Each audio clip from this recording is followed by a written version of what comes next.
Hey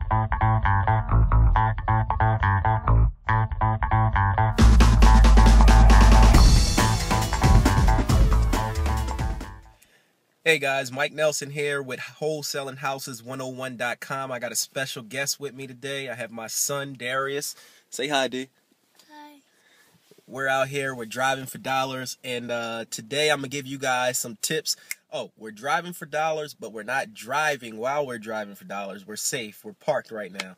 Actually, I'm outside of a house that we recently got under contract. I had a buyer for it. It was one of my students' properties, and turned out, we found out the day, couple days before we were supposed to close on the property, we found out that there was 3 siblings, and 2 siblings were okay to sign for the contract. Then the last sibling, he ended up backing out. He didn't want to sell the property, so that was all in shambles. You know, it's a follow-up lead. We're still going to work on it, but right now it's not looking too good.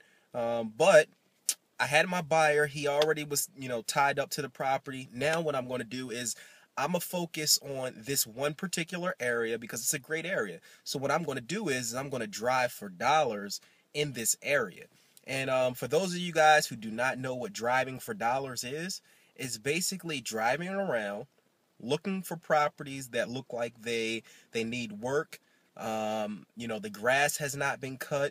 It looks like someone just, you know, they don't care about the property. That's basically what driving for dollars is. And what I'm going to do is, what you do is you drive for dollars, you take down the address of the property, and what I like to do is I actually have my iPad. And what I do with my iPad is I actually look up the property addresses in the real estate assessor's office for my county. And that'll pull up the address, and it'll tell you if the person who owns the home lives there, or if they're an absentee owner. An absentee owner is someone who owns a home but does not live there. And the reason why the county has this information is because they have to send off tax documents every year for the taxes to get paid, and they'll send it off to the owner's address, which is on file. And most of the times you'll find that the addresses are old addresses, or if the property look like it's vacant and it has the same address of the property, usually what you have to do is you have to skip trace those. And in my upcoming ebook, I will share that information with you guys on what sites to use for skip tracing. But skip tracing is basically finding the owner of the property, or finding a relative of the owner of the property, in order to get in contact with them to tell them you're interested in buying the property. So today what I'm going to do is I'm going to explain to you guys and show you guys a couple of houses that we are driving for dollars for, what I look for in those houses, and also I'm going to show you guys what I do once I get the addresses to those properties. So we're going to drive for dollars safely. I'm going to stop when I get in front of a property so I can record. I have my son in the vehicle, and yeah, so I'll see you guys in the next video. Okay, we finally came up to a property. This property is probably a pretty good one for us because, as you guys can see, the grass has not been cut recently. I'm looking over here. It just doesn't look like the other homes in the neighborhood. You know, they just don't look as if they took, you know, care of the property. The grass is probably about 4 inches. If you look at the other homes, it looks like the grass has been cut. You know, this would probably not be as great of a excuse me, guys. This probably wouldn't be as good as a home as some of the other ones that we'll probably come across today. But just from me doing this for a long time, I know what homes to look for. So that's home number 1 for you guys. All right, we come across another one. This property, grass hasn't been cut. Looks like it's outdated. Looks like the windows are kind of old. No vehicles in the driveway. That's probably the only thing I can see about this house, but it's always good to take down the address. That's house number 2 for you guys. Guys, I think I hit the jackpot on this house. This house right here, I'm going to put a star next to it because it looks as if this house is completely run down. I can see mold on the side of the house, mildew. it looks like it just hasn't been taken care of. So what I'm going to do is I'm going to take down the address of this property, put a star next to it, and I'm definitely going to do a skip trace on this house right here. That's house number 3 for you guys. Okay, guys, this is house number 4. As you guys can see, this is a perfect one. Look how high the bushes are. The bushes are very high. You know, I didn't even see an address on this property. So that's a good one. Put a star next to it. I'll tell you guys what I'll do with that. This is definitely a skip trace. Go ahead and look for some more properties. Okay, guys, we probably got about 40 homes today that I wrote the addresses down for. I only recorded a couple of them, but most of them we was just driving past, and I kind of just, you know, jotted down the address. Also, what I did was I got out the vehicle and I talked to a couple of neighbors and found out some stories about some of these properties that look like they, you know, nobody's living there. They're vacant. And we actually found a couple of good ones where some of the neighbors told us that the owner has moved, or we had one where it was a father and a mother that was living there, and they both passed away. It was 2 siblings. One of them had moved away. They haven't heard from him in years, and just recently he found out that one of the siblings has passed, and the sister was actually looking to sell the property. And I asked him if he had a number. He didn't, but what I'm going to do is I'm going to skip trace him. I'm going to find some relatives, and you know, I'm going to try to get that property under contract.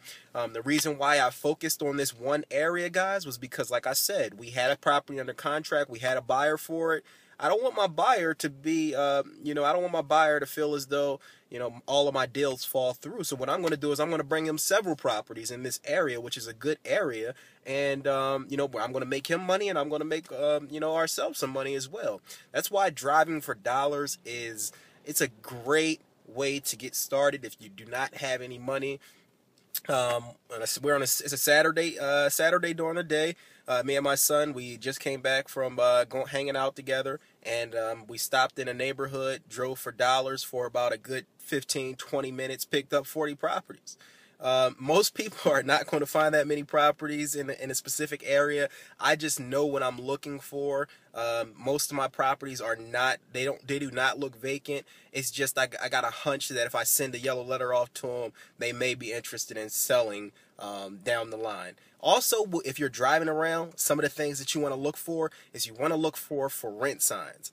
You will be surprised on how many properties you will find a for rent sign on that is not in the best condition. And usually what'll happen is that people who own the property, they'll inherit it, and they don't want to sell it right away, but they will rent it out, you know, thinking that they're an investor. And they come to find out the property will be on the market for a while because they're not marketing it the proper way, and they'll just say, hey, I'm interested, let me just sell it.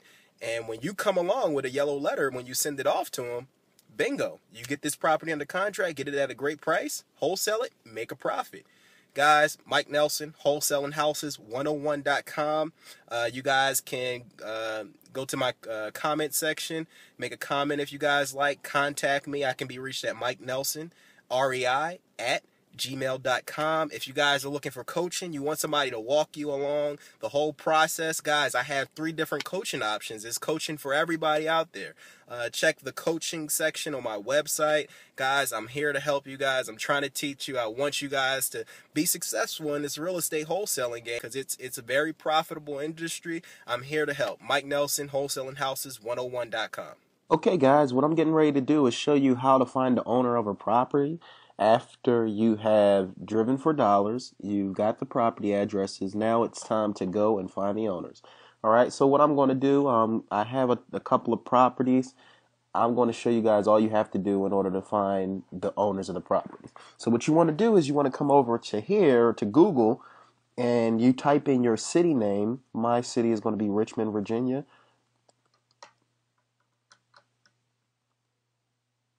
And you want to type in real estate assessor's office.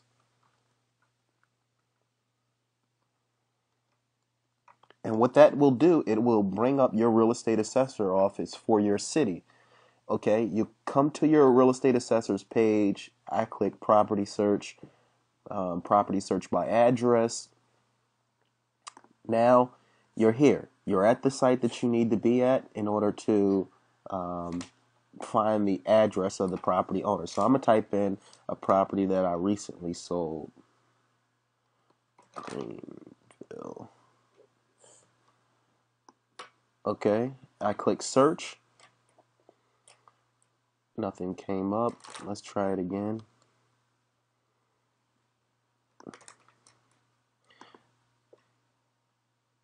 For some reason, it's not coming up for me, so let's try another. I'm going to search by range.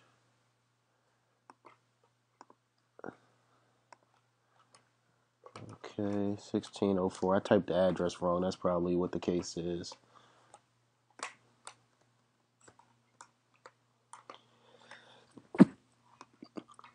And click search, and what should come up is the... Okay, this is actually one that I just closed on recently. And what'll happen is you'll see a property address, you'll see a street address right here, and then you'll see a mailing address. Being that I recently sold this one to an investor who was rehabbing it, the address that they used in order to purchase the property is located right here. So this would be an absentee owner right here. And what you'll do is you'll come up here, you'll take the owner's name down, you'll take the mailing address for the owner, and you will put them into an Excel spreadsheet, because what you want to do is you want to send them guys a yellow letter. And the yellow letter that you would send them would be, you can actually sign up for my newsletter, and you can, on the right-hand side of my page, you can sign up for my newsletter by just putting in your name and your email address, and I will send you my yellow letter that I use to send to these individuals when I'm driving for dollars.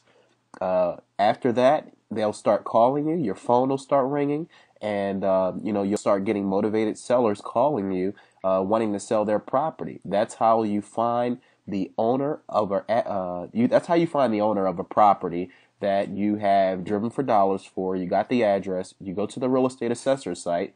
And what you'll do is you'll pull up their information for the property. It'll give you that mailing address. Sometimes you'll find that the mailing address is the same as the street address, but the property is vacant. That's when you do a skip trace on those people. Again, you'll be able to find out how to do the skip trace on those people in my upcoming ebook that I will be releasing. Stay tuned.